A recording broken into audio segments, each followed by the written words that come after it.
Miami!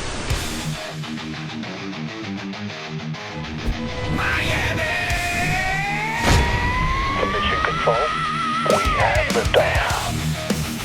Phinhub! Phinhub! We talking Dolphin City! Phinhub, Phinhub! Yeah! It's that Dolphin Show! Phinhub! Welcome to the Phinhub Show, the one NFL podcast you can't leave off your roster. Now here's your host, Joey and Kevin Tejido. All right, welcome to another episode of the Phinhub Show, powered by BetUS. If you guys haven't already, make sure to check out BetUS and use code YouTube150 for 150% bonus on your first deposit. The next few deposits will be for 125% bonuses, so make sure to get started on BetUS today using code YouTube150. So at this point, we're pretty tired of hearing the same old thing about the Dolphins. Mathematically, we are not eliminated from the playoffs. And I really don't care to talk about it because even though there's still a chance, it doesn't seem likely at all. But the Miami Dolphins will have to face some of the noise that's been going on this season, if not now, at least in the offseason. One of the biggest concerns has been the GM, Chris Grier, and also head coach Mike McDaniel.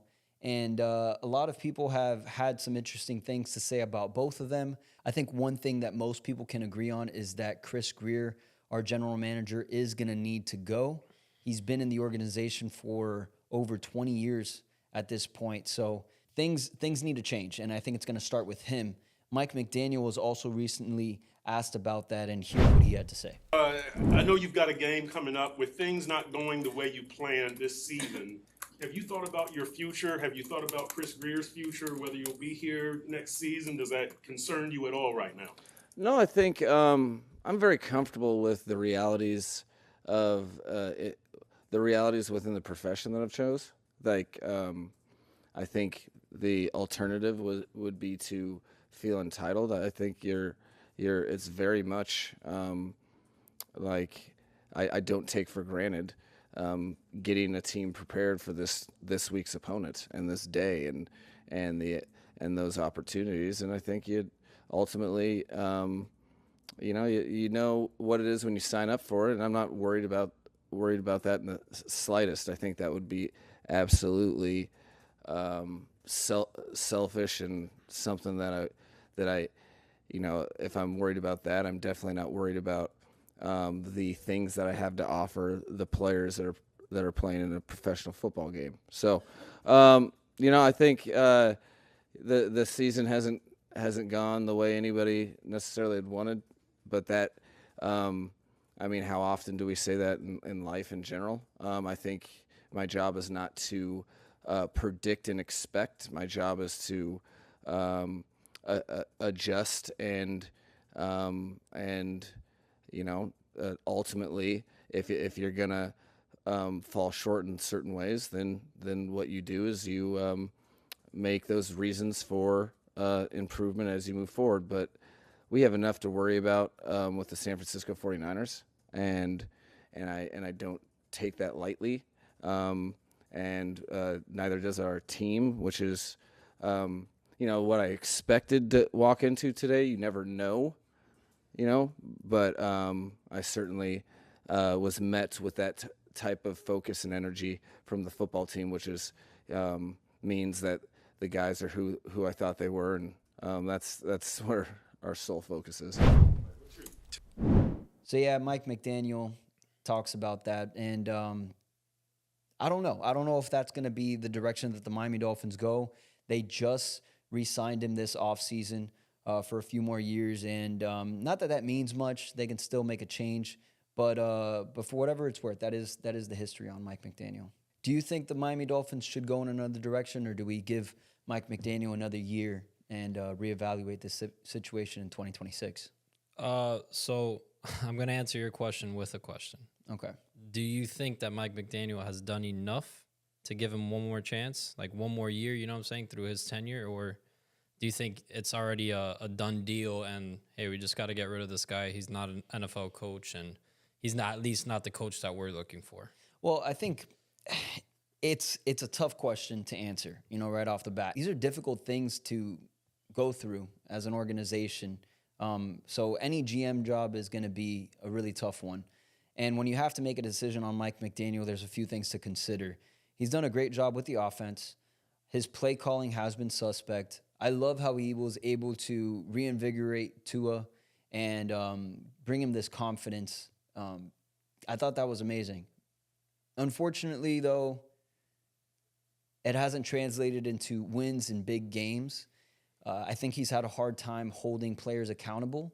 And for being a player-friendly coach, I think it has some advantages, but I also think it has its disadvantages, and I think that's one of them. Not being able to hold players accountable is a big issue I see with Mike McDaniel.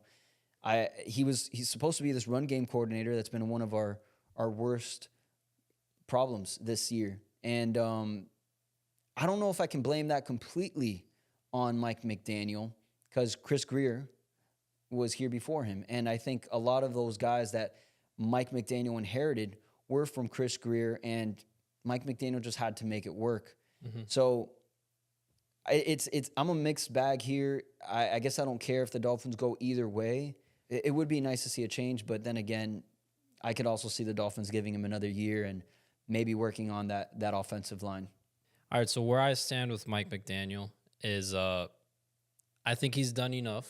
He has changed the culture in a way. Some people would say for worse because now we're labeled a soft team, and I don't think they're wrong at this point. I think the way it has to go is at the end of the season, I think Stephen Ross is probably going to have to do like an exit interview, kind of reassess his situation, the state of his franchise, because this is his team, and maybe talk to Greer and talk to McDaniel and say, all right, look, this season crumbled. Where do you think we went wrong? What would you do differently? And what is your plan for next year if you're going to be a part of this organization? And I guess it comes down to a point like you need to see what he has to say and what he wants to do and tell me that plan. Actually have a plan of how you're going to do it, right? Tell me what guys you're looking at. Tell me what guys you think will be best. And the biggest thing for me, and I think a lot of people, I've seen them say that that's not necessarily the whole issue. It's quarterback, right? Everyone's like, Tua's not that guy. He doesn't have enough dog in him. He doesn't come alive for these big games. He can't put the team on his back. I get that to some extent, but I don't think you necessarily need that in the NFL to be successful. I think things around you, and it's not to say that everything around Tua needs to be perfect, because that's not the case. Tua has performed without receivers in the past. That was never his issue. I think he can do things without certain players, right? But I think the identity of the Dolphins needs to be completely different. Now we need to go, okay, look, you're saying we're a soft team. Let's get nasty on this offensive line. Let's get nasty on the defensive line. Let's create sacks. Let's not get sacked. Let's get some push on the line. Let's get some tough, like gritty yards. You know what I'm saying? Like, I think that can be done. I just think that McDaniel and Greer need to actually have a plan for that to stick around. I think Greer needs to go, though. I'll give McDaniel one more chance if you ask me what I would do, and I'll let Greer go and maybe get a guy like Louis Riddick. I think he knows exactly what he's looking at when it comes to the college football world. You know what I'm saying? Like he knows how to assess talent, and that's the only way to win. You need to be able to draft well, and so far, I don't know, it's kind of 50-50 with Greer, the way he drafts. Yeah, I don't know if that's going to be enough, though. I'm torn with the Dolphins right now, and at this point, I feel a little bit exhausted, talking about these things, because I feel like these are things that we've been speaking on for years now, and it's this offensive line, the defensive line. Are the Dolphins soft? The answer, in my opinion, is yes, they are soft. Watching that game against Houston last week, it's pretty crazy. The Dolphins, you can see the physicality on Houston's side of the ball, and the Miami Dolphins we're just getting run over everywhere. Yeah. And even some of those plays by Houston, maybe you consider them dirty. The helmet-to-helmet contact, a few plays here and there, but not that I like to see that. Not that I think that should be something that should happen in football. But you could see the toughness from that team, the way they wanted to impose themselves on us, and I feel like that's what the Dolphins are missing right now. And it's what's crazy is we're not that flashy team that we were last year either. So if the Dolphins aren't this quick, high-flying, flashy team that we were expecting last year, but we're also not this tough, physical team, then what are we? The Dolphins don't have an identity right now, and that's pretty crazy. We're not doing anything. We're not taking away things on defense. We're not destroying people on offense. But And would to you be argue that maybe it's because the line is different this year? It could be. It could be. We don't have the same center. We don't have the same right guard. Our right tackle's out, and I'm not trying to make excuses. I'm just saying maybe the left tackle. the left guard, left tackle. We have a different left tackle, a different The left whole line's guard, different from a last different year's. center, a different right guard, and a different right tackle. Yeah, the whole So line. yeah, the entire line. I think that's huge, and that's another change that I think needs to be made. We are taking chances on these players that they're battling injuries their entire career, and then we think bringing them over to South Beach is going to reinvigorate their careers and they're suddenly going to become Ironmen. No, these guys, once injured, always injured. It just kind of is what it is. But you don't think so like you think about a guy like Greer, he's the GM.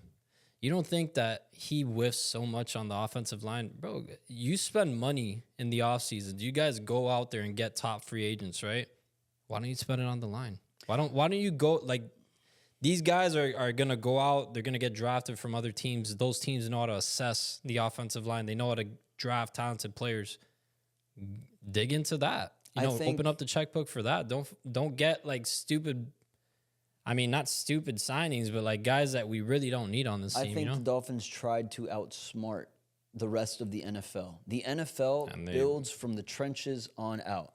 Yeah. The Dolphins are the only team that said, hey, we're going to build from the talent on the outside in. It's true. And it doesn't make sense. Because they're relying on Tua's, quick release and all this stuff. Right. They thought, okay, Tua has the quickest release in the NFL. We're not going to build the line. That way we can save money on the line and we can spend it on the most expensive wide receiver room in the NFL. Yeah. Like that. And it doesn't work. We got one of the highest paid quarterbacks, two of the highest paid wide receivers. Just in 3 players alone, we're spending an insane amount of our salary cap. It's over $100 million. So that's a philosophy change that I think needs to happen. And the sad part is, do we let go of Tyreek? Is Tyreek now a casualty of what's going on? Well, if you guys haven't already, make sure to check out BetUS and use code YouTube150 for 150% bonus on your first deposit. That's YouTube150. Get started on BetUS today. But that's going to do it for today, guys. If you haven't already, make sure to give this video a thumbs up, subscribe, and we'll catch you in the next one. Fins up.